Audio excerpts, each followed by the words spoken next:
বর্ষার সকাল, আকাশ ভরে আছে কালো মেঘে, আর রান্নাঘর ভরে আছে গরম গরম মুগ ডালের খিচুড়ির গন্ধে। চুলায় টুকটুক করে ভাজা হচ্ছে বেগুনি, পাশে কড়াইতে মচমচে পাঁপড়, আর সোনালি তেলের নেচে উঠেছে ইলিশ মাছ।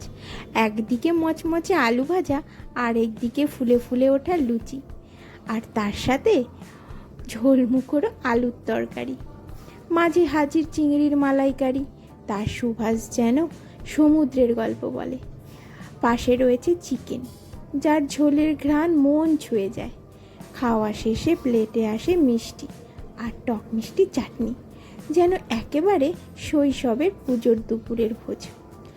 বাইরে টুপটাপ বৃষ্টি, ভেতরে হাসি, গল্প, আর এই অসাধারণ খাবারের স্বাদ। যদি এই মুহূর্ত আপনাকেও ছুঁয়ে যায়, তবে ভিডিওটা লাইক করুন, বন্ধুদের সাথে শেয়ার করুন, আর এমন আরও নস্টালজিক গল্প পেতে সাবস্ক্রাইব করতে ভুলবেন না।